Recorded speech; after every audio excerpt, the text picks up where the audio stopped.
Bonjour à tous.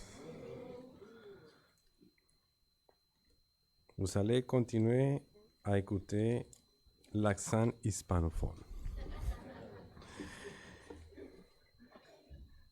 Je vous invite à ouvrir vos Bibles dans l'épître de l'apôtre Paul aux Romains, chapitre 11. Romains, chapitre 11, verset 33. On va lire jusqu'à le verset 36. Le titre de notre message aujourd'hui, c'est l'infinie sagesse de Dieu.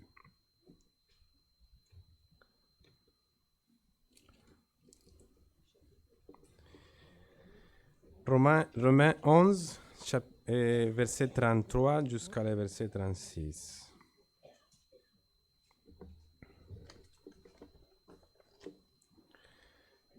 La parole de Dieu nous dit: ô profondeur de la richesse, de la sagesse et de la science de Dieu, que ses jugements sont insondables et ses voies incompréhensibles. Car qui a connu la pensée du Seigneur, ou qui a été son conseiller? Qui lui a donné les premiers pour qu'il l'ait à recevoir en retour? C'est de lui, par lui et pour lui qui sont toutes choses. À lui la gloire dans tous les siècles. Amen. Notre bon Dieu, nous te rendons grâce pour ta parole, Seigneur. Quelle bénédiction pouvoir avoir ta parole, Seigneur, parmi nous. Ta parole, Seigneur, qui a été traduite pour que nous puissions la lire, Seigneur, sans problème, Seigneur. Merci, parce que nous pouvons aussi nous réunir librement pour écouter ta parole, Seigneur. L'exposition de ta parole qui éclaire nos yeux, Seigneur, éclaire nos vies. Aide-nous, Seigneur, à recevoir ta parole avec un cœur disposé pour toi, Seigneur. Merci en Christ. Amen. Dans le verset précédent de ce chapitre, l'apôtre souligne la miséricorde de Dieu, autant pour les Juifs que pour les païens. Si vous avez lu la lettre aux Romains, vous savez que l'apôtre souligne la miséricorde de Dieu, autant pour les Juifs que pour les païens, et comment les Israélites sont encore en train d'être sauvés par l'entremise des païens, par l'Église de Jésus-Christ, l'Église judéo-païenne de notre Sauveur. Et à la fin de cette réflexion, il prononce, l'apôtre Paul, ces cantiques de louange à Dieu, verset 33, « Ô profondeur de la richesse, de la sagesse et de la science de Dieu, que ses jugements sont insondables et ses voies incompréhensibles. » Il est court, cette louange, mais il est rempli de profondeur et de richesse, et nous aimerions voir ici un seul aspect aujourd'hui de ce que l'apôtre met en lumière. Ici, c'est comme si l'apôtre était au bord d'un océan puissant et immense. C'est comme s'il était devant une telle immensité et il voyait l'extension inimaginable de ce gigantesque océan, impénétrable, sans limite, étant impossible à l'œil humain de saisir toute sa grandeur. C'est comme si, en les contemplant, l'apôtre éclate en louange et dit: ô profondeur de la richesse, de la sagesse et de la science de Dieu. Et la première chose qu'il nomme, c'est la profondeur et la richesse de la sagesse et de la connaissance de Dieu. Donc, il commence par la sagesse de Dieu. Et le terme grec, sagesse, c'est Sophia, traduit par sagesse. La sagesse de Dieu peut être considérée comme un aspect ou une partie de sa connaissance parfaite. Bien que sagesse et connaissance ne sont pas la même chose, elles sont intimement reliées, mais ne se trouvent pas toujours ensemble. Sagesse et connaissance ne se trouvent pas toujours ensemble. Par exemple, un homme sans éducation peut surpasser un érudit en sagesse. La connaissance est acquise par l'étude, mais la sagesse est le résultat d'une connaissance intuitive des choses. La connaissance est théorique, mais la sagesse est pratique. Et il est évident qu'aujourd'hui, même parfois au sein des églises, nous nous intéressons davantage à la connaissance. Comme quelqu'un l'a écrit, nous sommes des encyclopédies qui grandissent. C'est la réalité de notre époque. Nous accumulons les connaissances, nous les collectionnons. Nous sommes des gens instruits. Nous connaissons beaucoup plus que nos prédécesseurs. Oui, mais que manque-t-il manifestement au monde moderne? Je vous demande. De la sagesse. Et comme je le disais, la source de la connaissance, c'est l'étude. Et la source de la sagesse, c'est le discernement. La connaissance est acquise en étudiant, mais la sagesse n'est pas acquise de cette manière. Les gens peuvent étudier beaucoup, mais ne peuvent pas atteindre, c'est bien dit ça? Atteindre la sagesse, car il manque de discernement. Ils n'ont pas la capacité de voir et de discerner ou distinguer la réalité des choses. Il est clair que chez l'homme, la connaissance et la sagesse sont imparfaites, mais en Dieu, elles se caractérisent pour leur perfection absolue. La Bible souligne la grande sagesse de Dieu. Dieu applique sa connaissance infinie, il l'exerce partout, mais pour nous, combien nous manquons encore de sagesse. La sagesse de Dieu, dit ce très connu théologien Louis Berkhof, la sagesse de Dieu, c'est son intelligence telle qu'elle se manifeste dans sa façon d'adapter ses moyens pour arriver à accomplir ses desseins. Ceci démontre le fait que Dieu plaide pour les meilleurs objectifs et il choisit les meilleurs moyens pour les accomplir. Un autre théologien définit la sagesse divine comme cet attribut de Dieu par lequel Dieu lui-même produit les meilleurs résultats possibles avec les meilleurs moyens possibles. Et pour être plus précis, il pourrait être défini ainsi. Cette perfection de Dieu au moyen de laquelle il applique ses connaissances à la réalisation de ses objectifs selon les chemins qui les glorifient de plus. Et la sagesse de Dieu se manifeste en deux choses, dans son intelligence et dans sa manière parfaite d'agir. Ici, dans Romains 11, 33, l'apôtre inspiré par le Saint-Esprit nous dit que la richesse de la sagesse de Dieu est quelque chose de profond, sans limite. Et les enfants qui sont ici, vous le savez, enfants, vous le savez bien, vous savez dans vos écoles des enseignants qui connaissent beaucoup de choses et qui sont des experts dans leur domaine de connaissances. Mais il est important de savoir, chers enfants, que la sagesse et la connaissance, et savoir que la sagesse et la connaissance de Dieu sont infinies, très profondes.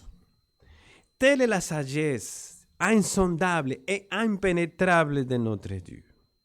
C'est pour ça, enfants, que vous devez croire à ce que le Seigneur dit, au-de, on dit ça, au-delà de ce que vos maîtres et vos enseignants vous disent, parce que des fois, et c'est plus souvent, les enseignants des écoles enseignent des choses contraires à la sagesse de Dieu.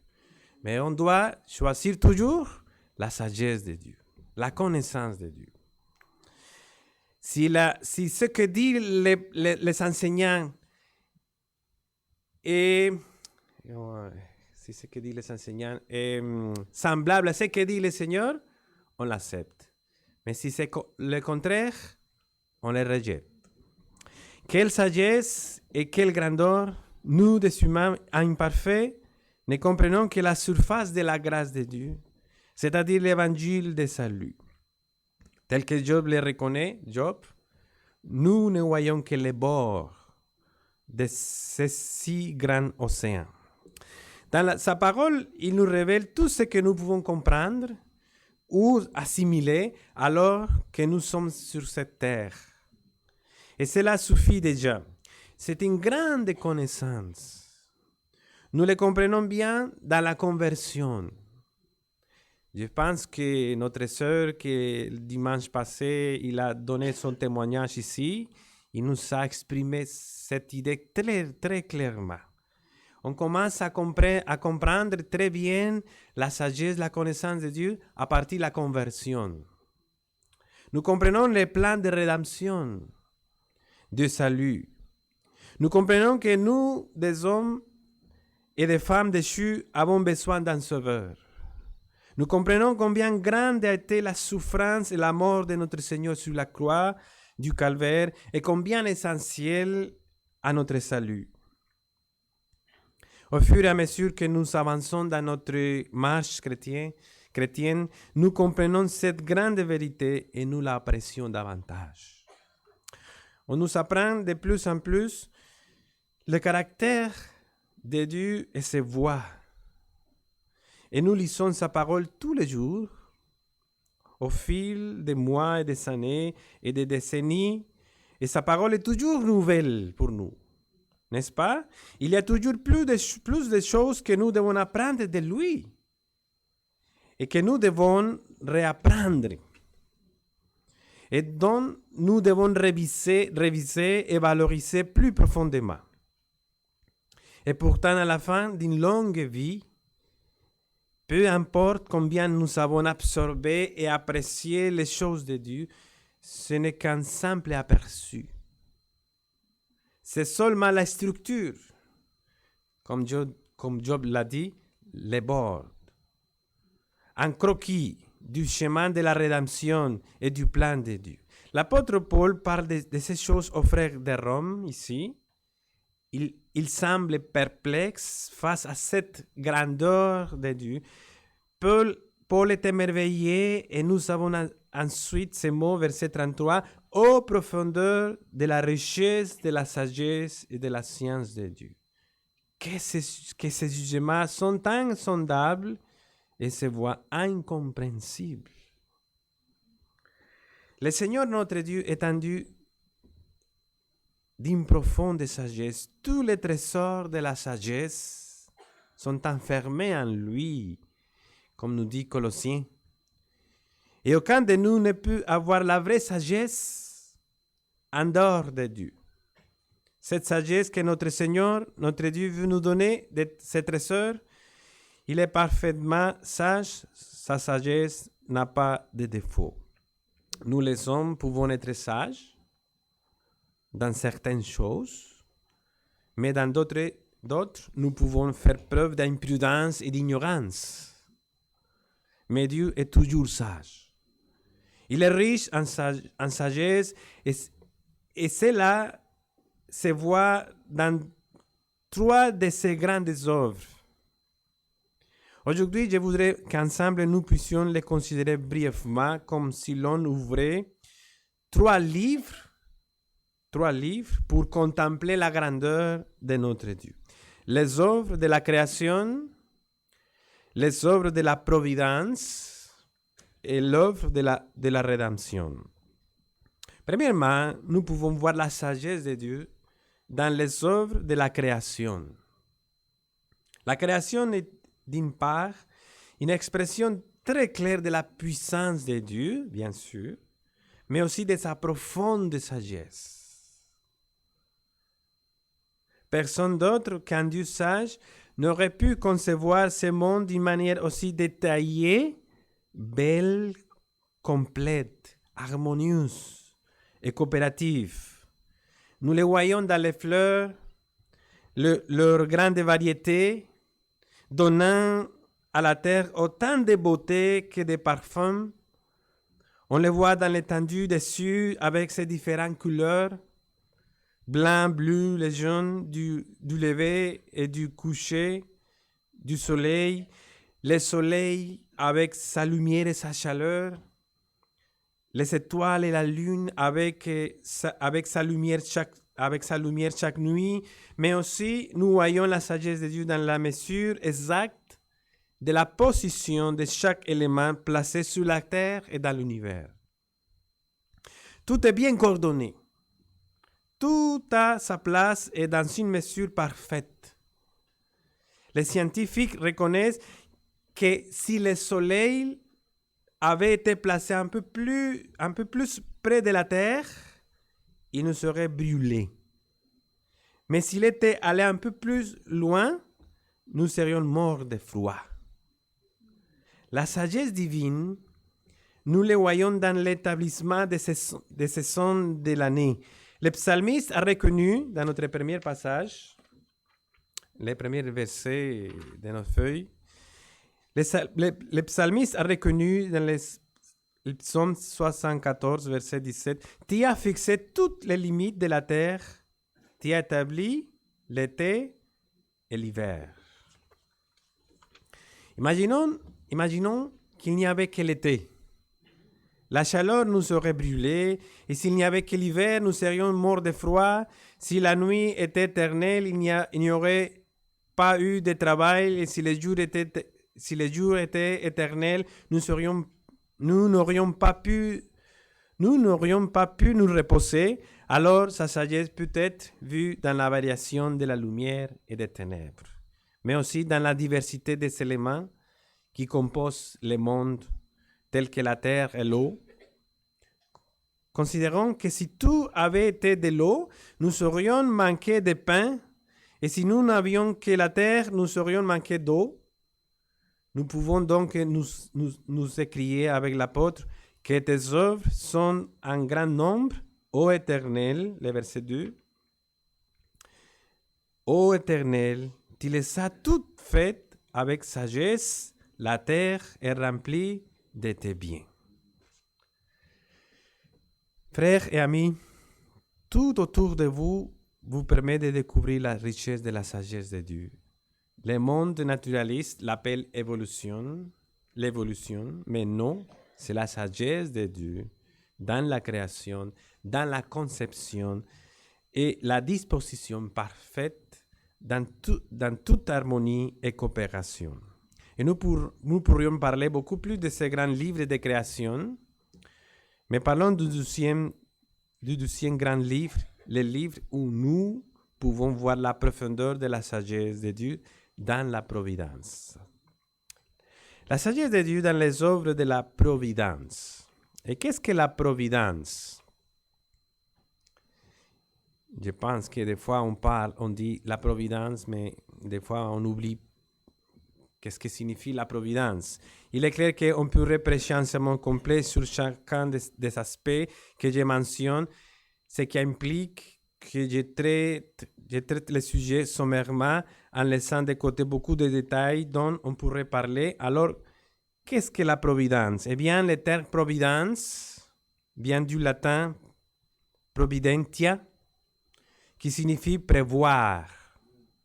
Le mot est utilisé pour désigner l'enseignement biblique de la sagesse et du pouvoir de Dieu et du pouvoir que Dieu exerce continuellement dans la préservation et le gouvernement du monde, le tout dans le but qu'il s'est fixé.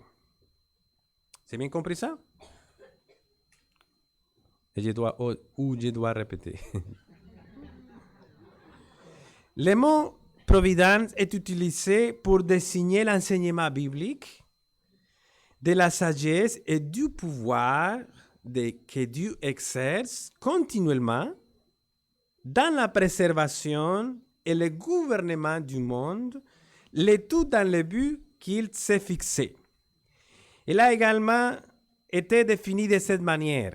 La providence concerne les soins et la supervision de toute création, du moment de la première création à tout ce qui se passe dans le futur et dans l'éternité.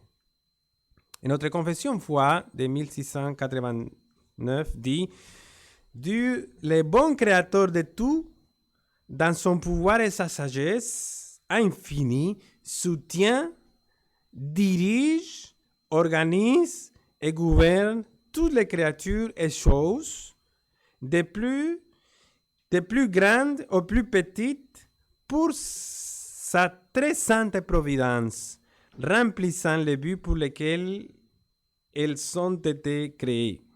Et ainsi, il manifeste sa propre gloire, sa sagesse, son pouvoir, sa justice infinie, sa gentillesse et sa miséricorde. Et dans les Écritures, nous voyons comment Dieu affirme sa souveraine providence. Ésaïe, le verset le numéro 3, Ésaïe 46 nous dit « Souvenez-vous de ce qui s'est passé dans les temps anciens, nous dit le Seigneur, car je suis Dieu, il n'y en a point d'autre. Je suis Dieu, et nul n'est semblable à moi. J'annonce dès le commencement ce qui doit arriver, et longtemps d'avance ce qui n'est pas encore accompli. Je dis, mes arrêts subsisteront, et j'exécuterai toute ma volonté. » La Bible enseigne très clairement partout que Dieu contrôle tout. Je pense que le psaume 104 suffit pour établir cette doctrine. Vous pouvez le lire chez vous. Il n'y a pas de limite à ses œuvres. Le psaume 103, verset 19, nous dit « L'Éternel a établi son trône dans les cieux et son règne domine sur toutes choses. » Ça, c'est la providence. Un prédicateur a expliqué ce qui suit. Dieu ayant créé l'univers, il gouverne l'univers. Dieu ayant créé l'univers, il gouverne l'univers. Il n'a pas créé le monde pour ensuite faire comme on fait avec une horloge, que l'on remonte et qu'on laisse aller. C'est bien compris ça? Comme s'il était endormi, Dieu, en laissant le monde suivre son cours sans rien faire. Comme si le monde serait régi par le hasard, ni de manière rigide ou invariable. Non, sa providence est continue, efficace, elle englobe toutes choses. Dieu, par sa providence, fait que tous les événements physiques et moraux remplissent les desseins pour lesquels il a créé toutes choses. Il est le capitaine qui pilote les navires. Puisque Dieu n'est pas seulement un Dieu infini, en puissance et en bonté, il est aussi le créateur et le propriétaire conséquent de l'univers. Il est Dieu tout-puissant, comme on a chanté tantôt, et nous pouvons lui faire confiance, mes frères, sachant qu'il a la capacité de réaliser tous ses desseins, sages, qu'ils soient grands ou petits. Comme Jean Calvin a écrit une fois, même une goutte de pluie ne tombe sans son commandement exprès. Et la Bible enseigne clairement le contrôle providentiel de Dieu. Par exemple, je vais juste mentionner quelques exemples du contrôle providentiel de Dieu sur le monde. Par exemple, sur l'univers entier, le psaume 104, comme j'ai dit tantôt, est une excellente preuve de ce point. Dieu ne contrôle pas seulement l'univers entier, il contrôle également les ruisseaux, les rivières, les arbres, les plantes, non seulement en général, mais aussi en particulier. Deuxièmement, la providence spéciale de Dieu signifie que Dieu prend un soin particulier pour toutes les créatures rationnelles, les êtres humains. La Bible nous dit que Dieu contrôle l'existence de toutes les personnes, mauvaises et bonnes. C'est pourquoi il fait lever son soleil et laisse tomber la pluie sur toutes sortes de personnes. Et bien sûr, l'attention particulière que Dieu porte à son peuple et ce qu'il fait pour eux, c'est spécial. C'est pourquoi on nous dit dans Romains 8, 28, nous savons du reste, le verset 5 de nos feuilles, que toutes choses concourent au bien de ceux qui aiment Dieu, de ceux qui sont appelés selon son dessein. Et à propos d'écriture irrationnelle aussi, pensons à ce point. Nous le voyons dans le psaume 104 et aussi dans Matthieu 6, 26, où nous lisons à propos des oiseaux. Regardez les oiseaux du ciel, nous dit le Seigneur. Ils ne sèment ni moissonnent et ils n'amassent rien dans des greniers et votre Père céleste les nourrit. Ne valez-vous pas beaucoup plus qu'eux? Donc, la providence de Dieu s'exerce aussi envers des créatures irrationnelles. On nous dit aussi que sa providence s'exerce sur les nations et leurs dirigeants. Et je n'écris pas ce verset dans vos feuilles, mais je vais le lire. Daniel 2, 21 dit « C'est lui qui change les temps et les circonstances, qui renverse et qui établit les rois, qui donne la sagesse aux sages et la science à ceux qui ont de l'intelligence. » Et le verset qui suit dans vos feuilles, le verset 7, Job 12, 24, il est dit « Il enlève l'intelligence au chef des peuples, il les fait errer dans les déserts sans chemin. » La providence du Seigneur. Et aussi, on peut le voir sous la naissance de l'homme et sa part dans la vie. Et vous pouvez lire chez vous le psaume 139 pour voir cette preuve. Aussi, sur les événements extérieurs et les échecs dans la vie des hommes, le psaume 175, verset 5-7, le verset numéro 8 dans vos feuilles.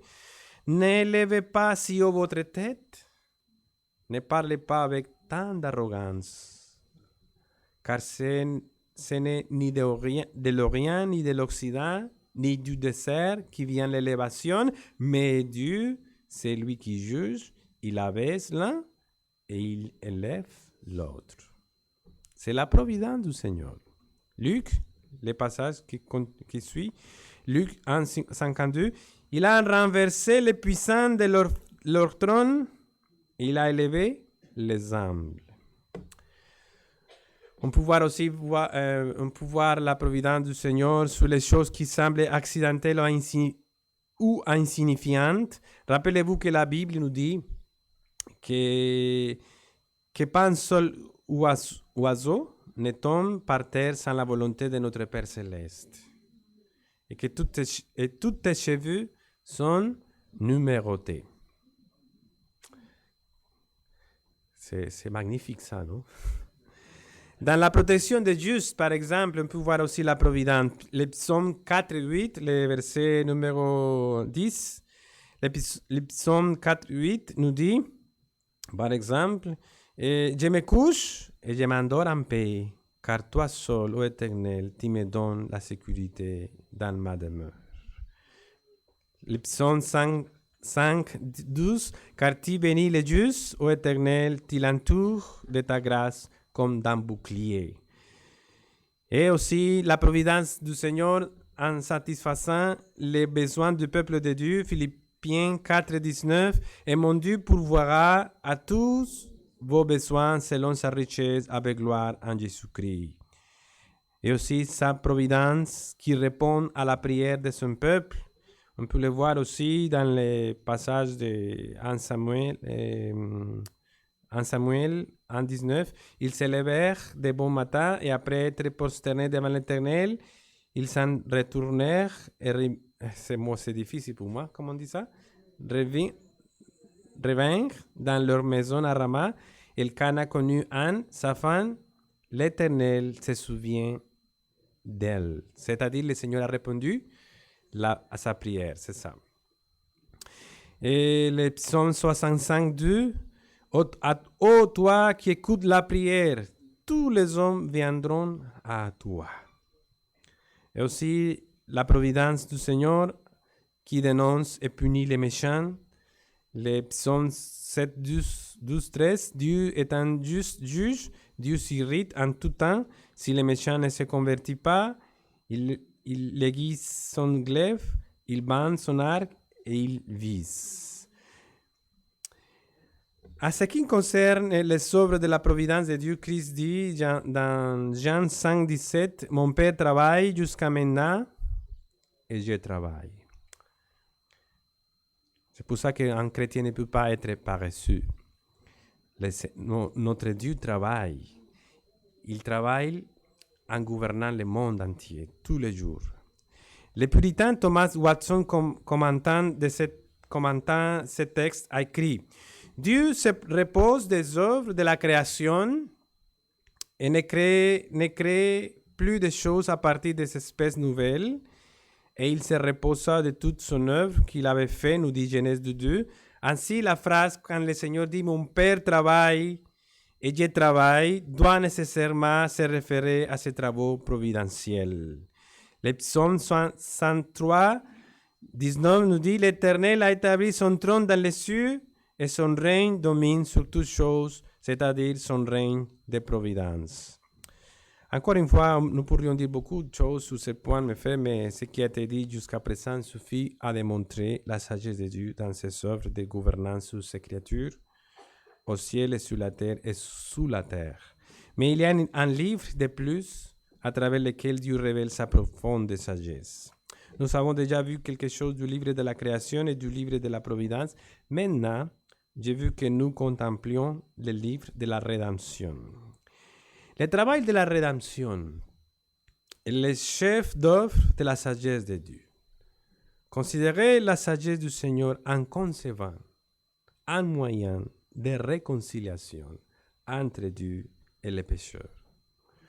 Que les pécheurs soient pardonnés et que la justice de Dieu soit satisfaite. Personne n'aurait imaginé un tel plan de rédemption. Dieu savait que les hommes allaient se rebeller contre lui et il allait tomber, perdre son privilège et faire l'objet d'un jugement. Dieu savait exactement ce qu'il allait arriver à l'homme et qu'il allait perdre son âme et s'éloigner de Dieu. Et Dieu, il le savait et cela faisait partie de son dessein judicieux avant les siècles. Il avait un plan pour sauver l'homme, pour sauver un nombre incalculable d'hommes et de femmes qui viendraient se repentir de leurs péchés. Et il a envisagé d'envoyer son Fils, Jésus-Christ, la deuxième personne de la Trinité, dans ce monde pour souffrir et mourir sur la croix du Calvaire, payer le prix du péché pour tous ceux qui se repentiraient par l'opération du Saint-Esprit dans le cœur de ces personnes. Et il savait que nous ne pourrions jamais gagner le ciel par nous-mêmes. Nous sommes tellement pécheurs et corrompus avec notre fierté, notre péché, avec toute notre malhonnêteté. Nous ne pouvions pas nous frayer un chemin vers le ciel. Dieu le savait grâce à sa parfaite connaissance, que je ne pourrais pas être parfait ou assez parfait pour me gagner 1% de la place au ciel et des bénédictions de Dieu. Donc, il a fourni un sauveur et a fait le salut par sa grâce, non mérité, pas gagné, gratuit pour tous ceux qui placeraient toute leur confiance dans le Seigneur Jésus-Christ, le Sauveur du monde, et sur ce qu'il a fait sur la croix du Calvaire. Seulement se confier entièrement dans le Seigneur Jésus-Christ et ce qu'il a fait sur la croix du Calvaire. je devrais lui donner ma vie et me repentir de mes péchés. C'est pour ça que Paul dit, spécifiquement en Romains chapitre 11 verset 33, ô profondeur de la richesse, de la sagesse, de la science de Dieu. Ce qui fait la justice et la miséricorde s'embrasser. La justice, la miséricorde s'embrasser. Comme l'apôtre le proclame, et sans contredit le verset 18, le verset 18, oui, des feuilles, et sans contredit le mystère de la piété est grand. Dieu a été manifesté en chair. Quelle sagesse! Que Dieu le Fils Jésus-Christ a été péché pour nous, alors qu'il n'a jamais connu le péché, que Dieu condamne le péché tout en sauvant les pécheurs. Il y a ici une sagesse extraordinaire pour arriver à trouver le chemin du salut pour nous en Christ Jésus. Quand vous avez ressenti pour la première fois dans votre cœur le fardeau de venir au Seigneur Jésus-Christ, je vous demande, à quand remonte la première fois que tu as senti que tu étais un pécheur aux yeux de Dieu et que tu as mis de côté ces sentiments? Combien d'années se sont écoulées avant que tu te repentes? Combien de miséricorde, combien de gentillesse, combien de patience de Dieu envers toi et envers moi? Et même s'il connaissait d'avance notre entêtement, notre incrédulité et notre rejet de lui, pourtant, Christ est venu au calvaire malgré nous pour souffrir et mourir et pour que notre fardeau du péché repose sur lui, afin que tous ceux qui, par la foi, s'approchent de Dieu par son Fils Jésus-Christ soient sauvés. Ce n'est pas un Dieu qui ne fait que contempler sans espoir impuissant, mais non. Il est le commandement suprême. Le commandement suprême, c'est bien compris ça, c'est un mot? Il est le chef suprême. Il est le seul et sage Dieu qui a choisi de créer et de racheter son Église en Jésus-Christ. Christ est le Seigneur de la gloire. Il est le seul Dieu désigné, héritier de toutes choses, et même les incroyants reconnaîtront un jour que Christ est le Seigneur, afin qu'au nom de Jésus, tous genoux fléchissent dans les cieux et sur la terre et sous la terre. Nous devons donc avoir pour Dieu la plus grande estime. Il est en contrôle et alors que nous contemplons l'autorité et le pouvoir de Dieu, cela nous aidera à développer notre foi et à faire confiance au Dieu sage, créateur, gouverneur et rédempteur. Amen. Application. Frères bien-aimés,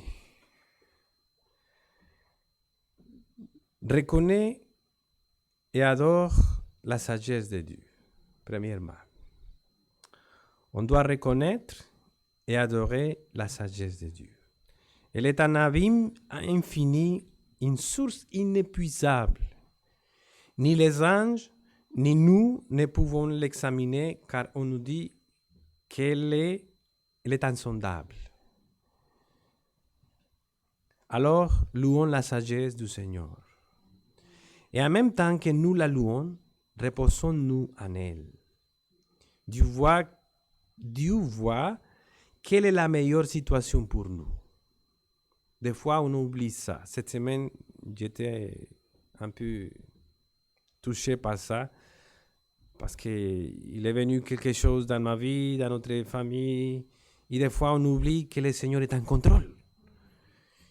Je crois, frère, que si nous croyons plus en la sagesse de Dieu, cela nous éviterait de nombreux murmures et de désespoir. Alors, frère, repose-toi dans la sagesse divine. Lorsque vous avez besoin de secours et de réconfort, reposez-vous dans la sagesse de Dieu. Il est le seul et sage Dieu. Le psalmiste a reconnu dans le psaume 119, le verset 19, « Je sais, ô Éternel, que tes jugements sont justes, c'est par fidélité que tu m'as humilié. » tu peux voir que dans le credo du psalmiste, le hasard n'existait pas. Dieu a ordonné tout ce qui lui était arrivé et il était content de les penser.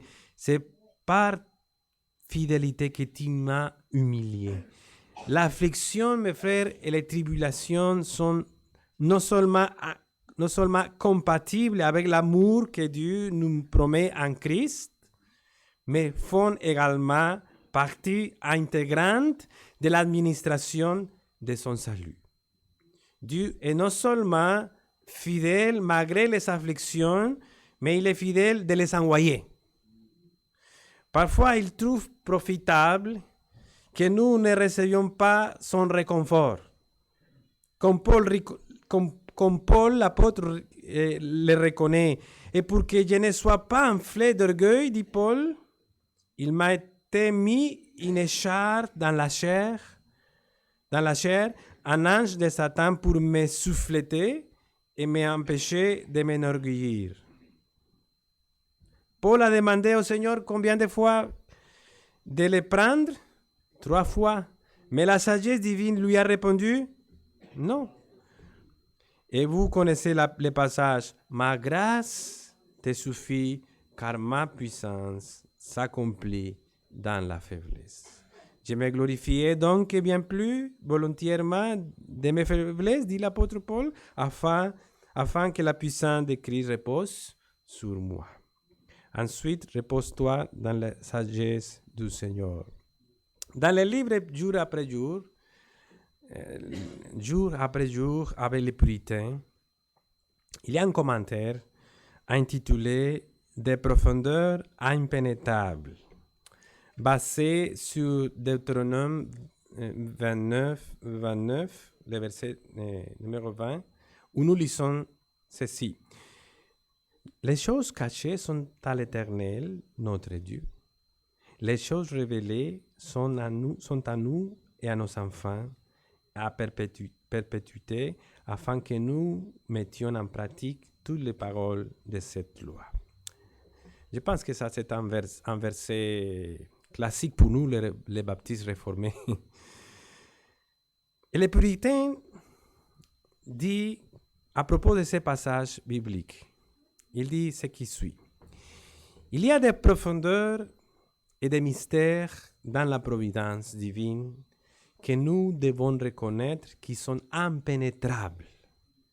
Parce que le Seigneur dit à travers Moïse, les choses cachées sont à l'Éternel, notre Dieu. Alors, ne censurons pas ce que nous ne pouvons pas comprendre, ni scruter et de ce que Dieu fait.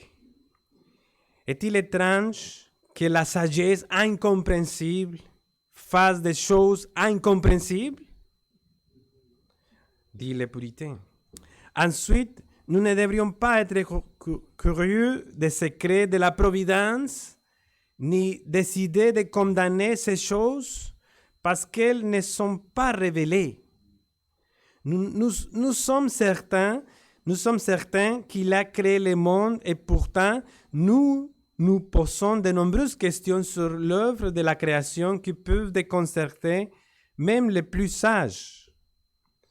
Donc, dans la gouvernance du monde, il y a beaucoup de choses qui sont hors de notre portée, mais nous pouvons être certains que la sagesse parfaite régit tout cela.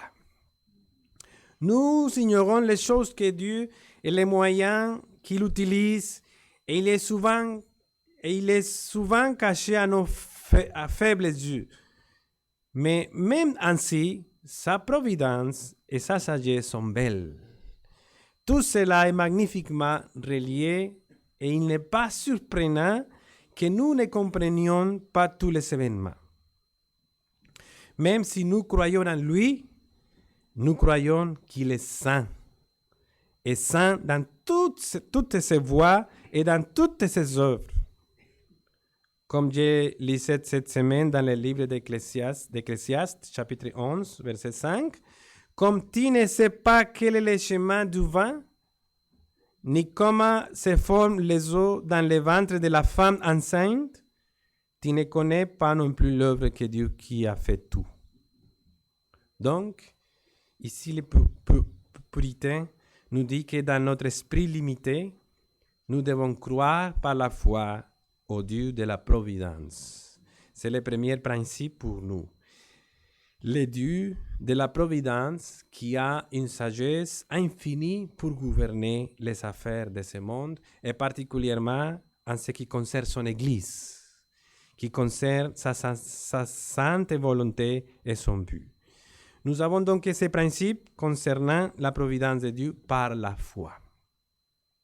Comme vous le savez, qu'en ce qui concerne la doctrine de la providence, il y a parfois des discussions plutôt négatives. Vous en avez peut-être fait l'expérience, peut-être que nous réalisons que les gens ne comprennent pas tout ce que la chute de l'homme a eu comme conséquence, ainsi que de l'état des pécheurs de ce monde qui est sous la malédiction du péché. Et il y a des questions que les gens soulèvent parfois. Si Dieu est en contrôle et qu'il est un Dieu d'amour, alors pourquoi permet-il que ceci ou cela se produise? Ce sont des questions difficiles pour nous.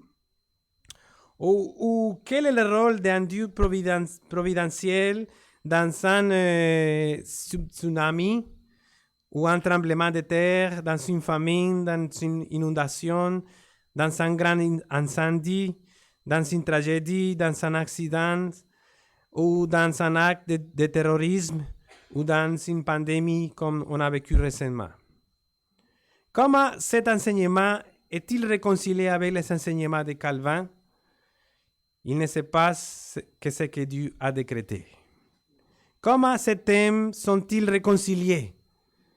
Ensuite, il y a des situations douloureuses dans la vie et les gens disent que Dieu ne s'intéresse pas à ces choses ou que Dieu ne les contrôle pas dans la vie de l'homme.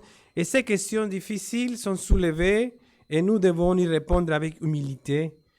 Il faut répondre à ces questions avec foi en sa parole et dans le caractère de Dieu en ayant un regard constant sur sa gloire. Nous devons avoir ces principes en tête car ils contrôlent tout ce que nous avons à dire sur ces questions. Dans le livre intitulé La souveraineté de Dieu, Arthur W. Pink pose souvent les questions suivantes. Qui contrôle le monde, Dieu ou le diable?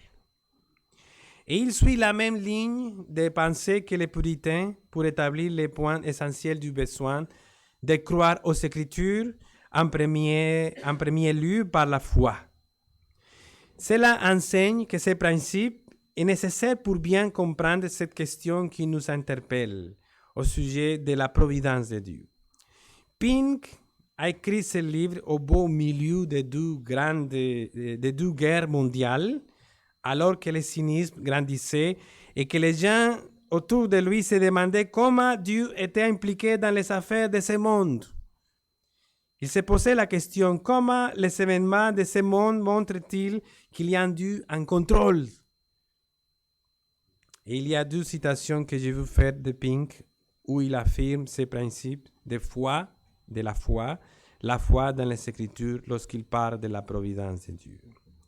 Pink écrit, tout ne semble-t-il pas indiquer que le diable est, en réalité, beaucoup plus impliqué dans les affaires de la terre que Dieu?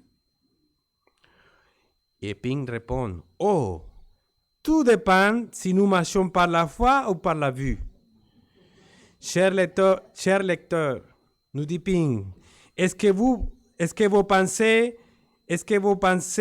que ce monde et que la réalité de Dieu avec lui sont basées sur ce que vous voyez? Confrontez-vous sérieusement et honnêtement à cette question. Il est regrettable qu'en réalité, nous marchions très peu par la foi. Mais que signifie marcher par la foi? Cela signifie que nos pensées sont façonnées et que nos actions sont réglementées et nos vies façonnées par les Saintes Écritures, car la foi consiste à et entendre selon la parole du Christ. C'est à partir de la parole de vérité et seulement à partir de celle-ci que nous pouvons apprendre quelle est la relation de Dieu avec ce monde. Qui dirige les affaires de cette terre aujourd'hui? Dieu ou le diable? Que dit l'Écriture? Si nous croyons en ces déclarations claires et positives, l'incertitude est exclue parce qu'elle affirme encore et encore que Dieu est assis sur le trône de l'univers et que l'autorité est entre ses mains, qu'il dirige tout selon les conseils de sa volonté. Non seulement qu'il a tout créé, mais que Dieu règne également sur toutes les œuvres de ses mains et qu'elle affirme également que Dieu est tout-puissant et que sa volonté est irrévocable, qu'il est souverain, absolu en toutes choses. Il n'y a que deux alternatives possibles. Que Dieu dirige ou qu'il soit dirigé. Qu'il domine ou qu'il est dominé. Qu'il fait sa propre volonté ou que ses créatures l'en empêchent. Si nous reconnaissons le fait qu'il est le Très-Haut, le seul puissant et roi des rois, vêtu de sa sagesse parfaite et de son pouvoir illimité, la conclusion est irrésistible. Il doit être Dieu en action et en providence ainsi qu'en nous. Et Arthur Pink continue en disant, dans chaque église de cette nation, il faut proclamer que Dieu vit toujours, que Dieu observe encore, que Dieu règne toujours. La foi a été mise à l'épreuve du feu et il n'y a pas d'endroit où vous pouvez réparer votre cœur et votre esprit, mais uniquement sur le trône de Dieu. Bien-aimés frères, si Dieu est infiniment sage, demandons-lui de la sagesse.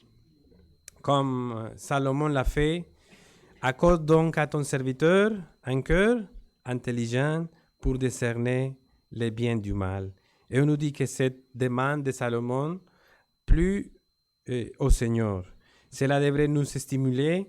Le Seigneur est heureux que nous demandions de la sagesse, comme nous dit Jacques, chapitre 1, verset 5. J'ai perdu mon feuille. Si quelqu'un d'entre vous manque de sagesse, qu'il la demande à Dieu, qui donne à tout simplement et sans reproche, et il lui sera donné. La sagesse est en Dieu, il en est la source, il en est la source et il la communique sans diminuer. Demandons-lui, Seigneur, donne-moi ta sagesse pour marcher avec zèle, avec moi, avec piété envers toi et prudemment avec les autres. Seigneur, tu me conduiras par ton conseil, puis tu me recevras dans la gloire. Un minute de plus, mes frères, chers amis, mon temps est écoulé. Cherchez le Seigneur, humiliez-vous devant lui, le Dieu de toute sagesse.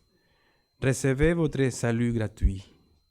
Faites confiance au Seigneur Jésus-Christ, qui a souffert et est mort pour payer le prix du péché pour ceux qui devaient être sauvés. Repentez-vous de tous vos péchés et appelez-le à venir à vous changer et à vous aider à faire de vous ses enfants, comme il a dit à Nicodème, naître de nouveau, naître d'en haut, complètement changé. Bien à lui, ô Dieu de toute sagesse et de toute connaissance, ô profondeur de la richesse, de la sagesse et de la science de Dieu, que ses jugements sont insondables et ses voies incompréhensibles. Et pourtant, nous avons reçu un peu de compréhension de la connaissance et de la sagesse de Dieu afin de pouvoir venir à lui et l'adorer. Et n'oublions pas ceci, que la sagesse de Dieu implique un objectif ultime et que selon les Écritures, cet objectif est la gloire de Dieu. On va terminer en lisant les versets de Romains, chapitre 11, versets 33 jusqu'à 36. Aux profondeurs de la richesse, de la sagesse et de la science de Dieu, que ses jugements sont insondables et ses voies incompréhensibles. Car qui a connu la pensée du Seigneur? Ou qui était son conseiller? Qui lui a donné les premiers pour qu'il y ait à recevoir un retour? C'est de lui, par lui et pour lui qui sont toutes choses. À lui la gloire dans tous les siècles. Amen. Merci Seigneur pour ta sagesse infinie, Seigneur. Merci pour ouvrir nos yeux pour pouvoir, Seigneur, voir cette magnifique sagesse, connaissance, pouvoir de notre bon et souverain Dieu. Nous t'adorons, Seigneur, nous te louons. Aide-nous, Seigneur, à nous reposer en toi au milieu de nos épreuves, de nos situations, Seigneur. Merci, Seigneur, parce que tu règnes sur tout le monde. Tu es le seul vrai Dieu qui a contrôle de toutes choses et qui te gouverne pour ta gloire et pour le bien-être de ton Église. Et nous, Seigneur, nous nous reposons en toi. À toi la gloire en Christ. Amen. Merci, mes frères.